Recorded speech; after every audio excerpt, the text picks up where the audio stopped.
حضرت بلال رضی اللہ تعالیٰ عنہ کو رات کو زنجیروں میں باندھ کر کوڑے لگائے جاتے اور اگلے دن ان زخموں کو گرم زمین پر ڈال کر اور زیادہ زخمی کیا جاتا تاکہ وہ بے قرار ہو کر اسلام سے پھر جائیں یا تڑپ تڑپ کر مر جائیں۔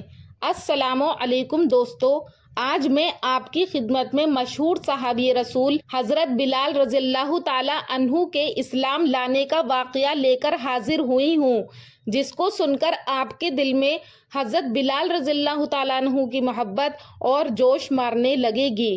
ویڈیو کو آخر تک ضرور سنیے گا، ویڈیو بہت ایمان افروز ہونے والا ہے۔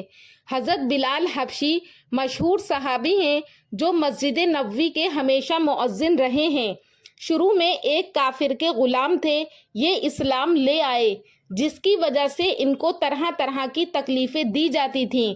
امیہ بن خلف جو مسلمانوں کا سخت دشمن تھا، ان کو سخت گرمی میں دوپہر کے وقت تپتی ہوئی ریت پر سیدھا لٹا کر ان کے سینے پر پتھر کی بڑی چٹان رکھ دیتا تھا تاکہ وہ حرکت نہ کر سکے، اور کہتا تھا کہ یا تو اسی حال میں مر جائیں اور زندگی چاہیں تو اسلام سے ہٹ جائیں، مگر وہ اسی حالت میں بھی احد احد یعنی اللہ ایک ہی ہے کہتے جاتے تھے۔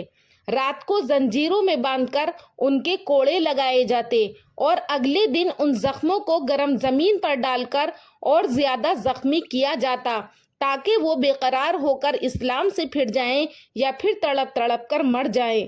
عذاب دینے والے اکتا جاتے تھے، کبھی ابو جہل کا نمبر آتا تو کبھی امیہ بن خلف کا، کبھی اوروں کا، اور ہر شخص اس کی کوشش کرتا کہ تکلیف دینے میں زور ختم کر دے۔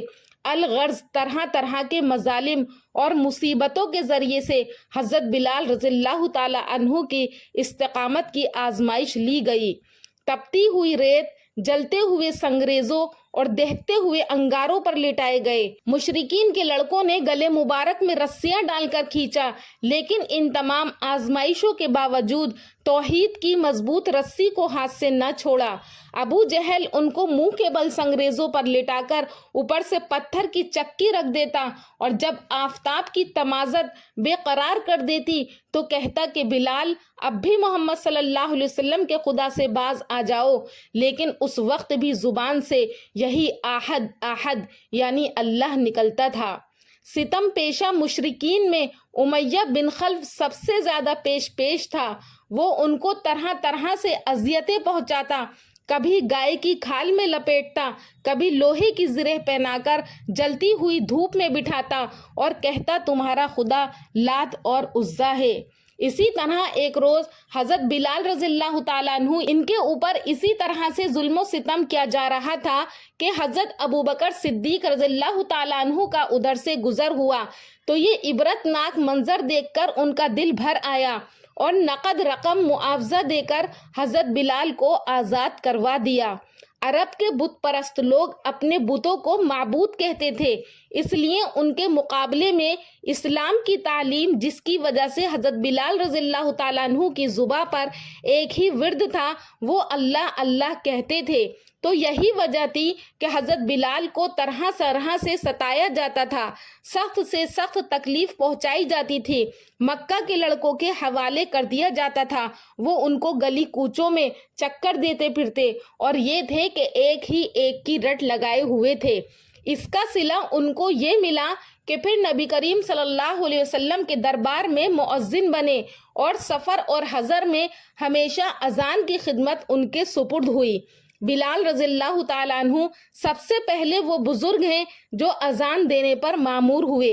حضرت بلال رضی اللہ تعالیٰ عنہ کی آواز نہایت بلند و بالا دلکش تھی، ان کی ایک صدا توحید کے متوالوں کو بے چین کر دیتی تھی۔ مرد اپنا کاروبار، عورتیں شبستان حرم اور بچے کھیل کود چھوڑ کر نہایت ادب کے ساتھ ان کے ارد گرد جمع ہو جاتے۔ جب خدائے واحد کے پرستاروں کا مجمع کافی ہو جاتا تو نہایت ادب کے ساتھ آستانہ نبوت پر کھڑے ہو کر کہتے حیا علی الصلاح حیا علی الفلاح، یعنی پھر پوری اذان دیتے۔ حضرت بلال رضی اللہ تعالی عنہ تمام مشہور غزوات میں شریک تھے۔ غزوہ بدر میں انہوں نے امیہ بن خلف کا خاتمہ کیا جو اسلام کا بہت بڑا دشمن تھا، اور خود ان کی ایذا رسانی میں بھی اسی کا ہاتھ سب سے پیش تھا، یعنی سب سے زیادہ تکلیف حضرت بلال رضی اللہ تعالیٰ عنہ کو امیہ بن خلف نے ہی پہنچائی تھی۔ نبی کریم صلی اللہ علیہ وسلم کی وصال کے بعد مدینہ طیبہ میں رہنا اور حضور صلی اللہ علیہ وسلم کی جگہ کو خالی دیکھنا ان کے لیے مشکل ہو گیا تھا، اس لیے حضرت بلال رضی اللہ تعالیٰ عنہ نے ارادہ کیا کہ اپنی زندگی کے بچے ہوئے دن جہاد میں گزاریں۔